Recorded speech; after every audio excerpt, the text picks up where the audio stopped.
Thanks, Liz. I just wanted to provide a brief update on our efforts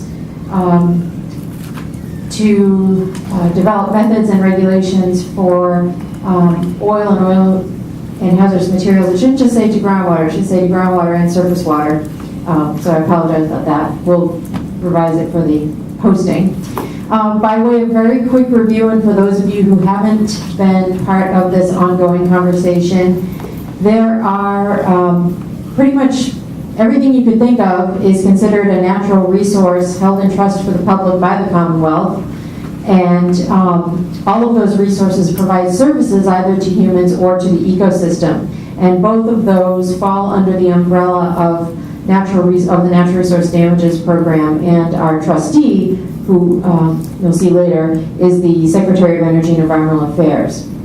And basically, when oil spills or releases of hazardous materials take place, as you all know, there's a cleanup program that proceeds, looking at nature and extent of contamination and looking toward eliminating or reducing risks. The damages assessment aspect is similar but not the same, where we look at the type and extent of injuries to natural resources, which is related to the nature and extent of contamination, but basically injuries to the resources that were identified in the first slide. One example that is very clearly defined is, for example, a fish consumption advisory. The contamination to the fish could be an injury to the fish itself, but also the service that that fish provides in terms of fishing has been harmed.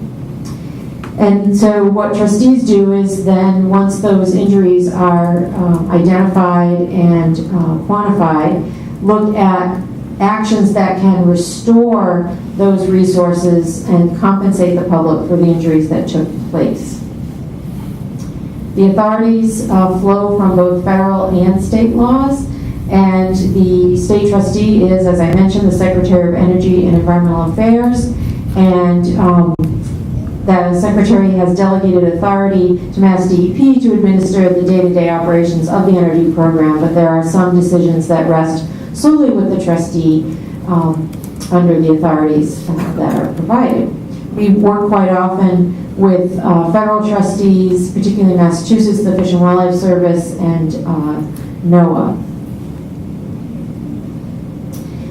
Just to highlight, we've settled cases that have totaled over $76 million in damages that we have then turned around and worked with the public to identify and implement restoration projects. One, if you've seen this slide in the past, an update is to the Bouchard settlement, where originally we would have $6 million on this slide for aquatic, shoreline, piping, plover resources. We since have settled the second part of the settlement, which looked at the terns, the loons, and the other birds that were killed and injured as a result of the spill. So we now have a total, the total has increased for that particular settlement. The other settlement I just want to highlight is on the smaller end, but it is related from the tanker rollover in the Upper Mystic. That's the J.P. Noonan settlement that we actually did use an earlier version of this standard method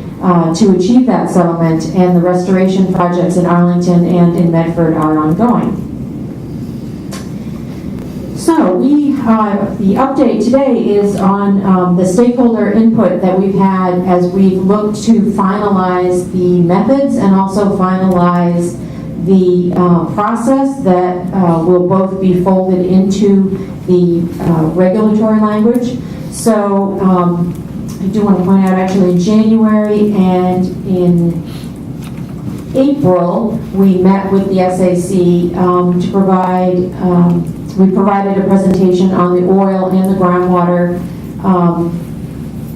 Here I put surface waters and not groundwater. Interesting. I had an interesting, apparently, day yesterday, putting it in one place and not the other. So we met with the SAC twice. We also met with our stakeholder group twice in March and May, and had a number of participants. What we wanted to do was get a mix of statewide organizations, of municipalities, of industry groups, of environmental groups, as well as some subject matter experts, the attorneys listed there. There were also written comments. We invited folks, once we made these presentations and had these discussions, to give us some written comments that would help us further sharpen our thoughts about this. And we did receive written comments from NXEMA, from the Petroleum Council, from Mass Waterworks, as well as what I did not list here, which is the LSPA, who also participated in the conversations and did provide us with written comments, for which we are appreciative. I think I was running out of space and then rearranged these and then forgot to put it in. Sorry about that. So we are currently, and in fact I have the draft in my hand, it really does exist. We're putting together a response to the extensive number of comments that we received and suggestions. And so I just wanted to highlight a few items today to give you a sense of where we are. A lot of comments related to how this, particularly, well actually both, how both the oil and surface water approaches may or may not interact with the 21J process. And so we went back and we looked at all the release tracking numbers that we had used to back test the models that we had developed. And for the surface water method, oil spills to surface water method, there was only one out of those 517 that are in the 21, that was in the 21J universe. It was more of an overlap in the groundwater, where there were 51 out of 265 RTMs that had an overlap. I don't have a lovely Venn diagram, but I think this one might have lended itself to something like that. So in terms of changes to our approach, while we intend to include the method itself in the proposed regulations, we will not have it operate as a standard method. We will continue to conduct site-specific NRD assessments for releases to groundwater and have some criteria upon which that we will use in identifying when to proceed with a site-specific assessment. Another comment that I wanted to highlight is there was a lot of conversation about baseline. Essentially, when you conduct an assessment for natural resource damages, you are looking at the conditions of the resource, but for the spill. So the moment before a spill happens or the moment before a release happens, what were the conditions there? And those are your baseline conditions. And then you look at, well, what is the harm over and above that baseline condition? And for a standard approach, we are looking for reasonable and reasonably accessible inputs to determine baseline. And we got a lot of comments on our original approach, which included some limited field observation combined with, say, some GIS data information. And so a lot of questions came up about the source of the data, how those observations could be made, what would the role of the LSP be in that. The other question that came up is that in calculating the cost of restoration, we had a special resources factor, and the comment was sort of how does that relate actually to baseline? So for example, if the release is to an outstanding resource water, how that might more appropriately factor into the baseline conditions but for the spill as opposed to further on in the calculation.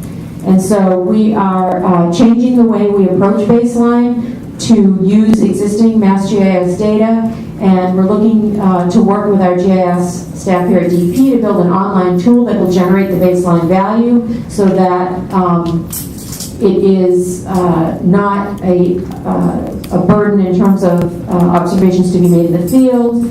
And the role of the LSP would be similar to the role they have now in terms of filling out the transmittal forms and using the online tools that MassDEP provides. We will also integrate that special resources factor into the baseline so that, for example, there's a GIS data layer that includes all those special resources. And so that will make it easier to go ahead and identify baseline conditions. So I just wanted to highlight those two items. As you can imagine, we have a wide range of comments that we're responding to. We're completing those. They're in final review. We hope to post them, if not tomorrow, by the beginning of next week. One of the comments one of the comments that we got in our discussions, but also in writing, had to do with had led us to, basically there were a number of different comments that led us to further engage industrial economics to assist us with the cost-benefit analysis. As you know, when this is required as part of regulatory review, but there were a lot of very specific questions generated through this process that we felt could really only be addressed through a more thorough cost-benefit analysis. So we are in the process of working on that with IEC, and that report will be available with the materials that are put forth when the proposed regulation is ready and the public hearing draft comes out. It will be one of the sets of supporting materials that will be released with that package. And in terms of time frame, I guess I'll refer you back to Liz's slide because it will be following the MCP. It will be following on the tail of the MCP. So when she talked about the 5 to 6 week time frame for the MCP revision public hearing draft to be available, we will certainly not be before that. We will be sometime after that. So just in terms of planning ahead, and that's what I have. If anyone has any questions, I'm happy to entertain them. Karen, I had a quick question. Thank you very much, and thank you for all the effort that goes into putting the answers to the questions, because I know there were a lot of them. I was wondering if you could provide any information on the criteria that you'll be looking at for groundwater, or if there'll be any potential, reconvening of the work group or anything like that to have those discussions about that aspect of the program. Sure. We haven't really formulated those as yet, but I guess one example, by way of example, is that it's been our practice up till this point for our site-specific assessments to not pursue cases where it's in a non-potential drinking water source area, particularly if it gets kind of complicated because you could have that designation because of the release in question, or the site in question, I should say. But it's been our practice today to not do that. So even if it's a GW1 area, if it's in a non-potential drinking water. So that's sort of one example of the kinds of things that we would take into account. We don't have a full list formulated that I can rattle off right now, but that's something that we're going to be looking at. And in terms of reconvening, I guess I would turn that over to Liz to address whether or not that's something we might contemplate. Did you have something in mind in terms of at what point in the process you would I think so. The answers will come out, and then there'll be an evaluation of the criteria that Karen was talking about. So I think it would be after that point when there's sort of a model for how groundwater would be handled, I guess, and that's sort of where you would be going with surface water. I don't think we anticipated reconvening, having additional discussions before the public hearing draft went out, thinking that with the public hearing draft and the supporting documentation that includes the reports and the cost-benefit analysis, that we would want you all to be reviewing that information first before we had a discussion. And the first response from you would be your public comments your written public comments that you submit. I think that's what we anticipated in terms of the process. We didn't foresee any additional meetings. Am I right about that? That's what I recollect, but I think particularly as Liz said, we're hoping that it can be reviewed with all the pieces together, so that they speak to each other. And this cost-benefit analysis is something we're taking very seriously because of the very specific questions that we got. And so we're very interested in taking a look at the output of that and how it affects moving forward.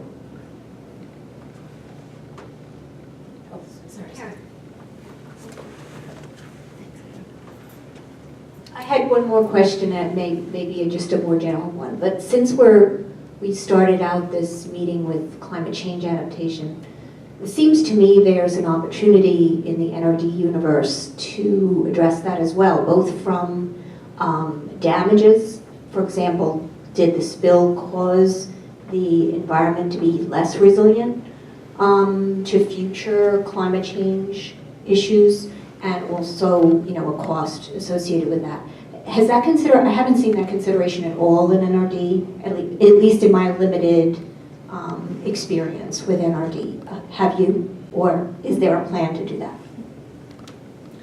It's a great question, because I actually wrote a lot of notes to myself during Tom's presentation and during your question and answer period. I guess I'll start with where it has been addressed. And so, for example, as part of the Bouchard restoration plan for the aquatic and shoreline injuries, one of the projects involved a wetland restoration through removal of clean fill from a historic salt marsh. And actually, the better example, this is the better example because it's more clear. It was actually the New Bedford Harbor settlement, which had funding for injuries to endangered tern species that only nest on, the majority of which only nest on 2 islands in Buzzards Bay. And the design for that, one of the aspects was to address some erosion of the island itself in terms of its habitat, its ability to provide habitat. And through that design process, we integrated the models in terms of sea level rise, so that anything that we did would have more longevity to it in terms of providing the habitat, restored habitat for the tern colony. So that's one very sort of clear example, and I think to date that's mostly where we've integrated it, is in when we evaluate restoration options. However, so that actually was one of the notes I wrote to myself, because one of the comments we got through this process had to do with perhaps considering a broader suite of restoration projects in terms of the use of the settlements from applying a standard method. And so that's something that I made a note to myself earlier, because, for example, it might be that taking adaptive measures at a site that is going to prevent future releases to the environment could be considered among the suite of options that could be funded through the program. So it's just a little note I made to myself for that. There are some states that have considered it in injury assessment when they look at the services provided by particular natural resources. We haven't yet done that in a formal way with any of our cases, but it's definitely an emerging area, because if, for example, you're looking at an injured wetland and one of the services it provides is, flood protection, I would say probably California has gone the furthest, because they've actually started to think about carbon sequestration as a service and a function. So I think it's an interesting question, and definitely an area of emerging thinking. And opportunities. And opportunities, yes.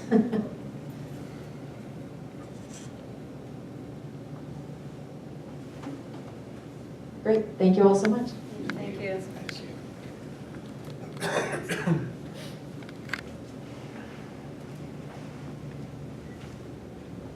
I'll just sit here quietly. We're meditating. Do you want to dismiss the class? Class dismissed. Thank you for coming.